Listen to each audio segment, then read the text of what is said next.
শীতের দিনে ঘোরাঘুরি করতে কারা না ভালোবাসে। Hello everyone, welcome back to my channel. যারা আমার চ্যানেলে আজকে নতুন তারা অবশ্যই আমার চ্যানেলটাকে সাবস্ক্রাইব করে নিয়ে বেল আইকনটা অন করে নিও। আজকে আমরা বেরিয়ে পড়েছি স্বামীনাথ মন্দির যাওয়ার উদ্দেশ্যে। তো আমরা ব্যান্ডেল থেকে ট্রেন ধরে চলে এসেছিলাম হাওড়ায়, আর হাওড়াতে নেবে আমরা এখন মেট্রো করে চলে যাব ধর্মতলা, সেখান থেকে আমরা বাস করে নেব।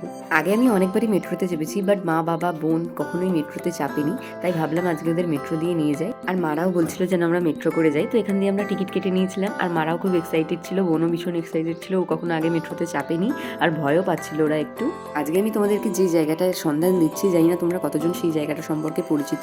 তো যাই হোক, মেট্রো থেকে নামার পর আমরা ধর্মতলা থেকে বাস করে নিয়েছিলাম। তোমাদের কিন্তু বাস স্ট্যান্ড থেকে বাস ধরতে হবে, রানিং বাস তোমরা পাবে না। বাস স্ট্যান্ডে গিয়ে যদি তোমরা বলো স্বামীনাথ নারায়ণ মন্দির পৈলানের মন্দিরে যাব, ওরা কিন্তু তোমাকে বাস দেখিয়ে দেবে।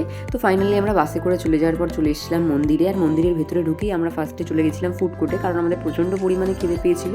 আমরা মন্দিরে ঢুকতে ঢুকতে তখন প্রায় বাজছিল 6টা মতো। যাই হোক, প্রচণ্ড পরিমাণে খিদে পাওয়ার কারণে খাবারের ক্লিপগুলো আমি নিতে ভুলে গেছিলাম, বাট খাবারের কোয়ালিটি ছিল প্রচণ্ড পরিমাণে সুন্দর। আর এখানে কিন্তু সব ভেজ আইটেম পাওয়া যায়। মন্দিরটা কিন্তু ছিল একদম রোডের ধারে, তোমরা দেখতেই পেলে মন্দির থেকে রোডটা একদম দেখা যাচ্ছে। তো এখন আমরা মন্দিরে ঢুকবো। এখানে মন্দির খোলার সময়টা তোমাদেরকে বলে রাখি, সকাল 8টা থেকে কিন্তু দুপুর 12টা, আর ওদিকে বিকেল 4টে থেকে কিন্তু রাত্রির 8টা পর্যন্ত। মন্দিরটা ছিল কিন্তু অসম্ভব সুন্দর, এক কথায় অসাধারণ। তোমরা অবশ্যই ওখানে যেতে পারো। আর এখানে এলেই তোমাদের মনে হবে তোমরা রাজস্থানে চলে এসছো। আমারও এসে ফার্স্ট টাইম এটাই মনে হচ্ছিল। আমরা একটু সন্ধ্যে সন্ধ্যে যাওয়ার কারণে এখানে আলো জ্বালা ছিল সব জায়গায়, তাই সৌন্দর্যটা দেখতে অন্যরকম লাগছিল। বাট এটা দিনের বেলা হলে সেই সৌন্দর্যটাও কিন্তু অন্যরকম হতো। আর আমি এখানে একটু রিলস বানিয়ে নিচ্ছিলাম। কিন্তু কষ্টের ব্যাপার হলো, সামনে যে মেন মন্দিরটা দেখছো সেটার কোনো ক্লিপ আমি তোমাদের সাথে শেয়ার করতে পারিনি ডিটেলে, কারণ সেখানে স্ট্রিক্টলি ক্যামেরা বারণ ছিল।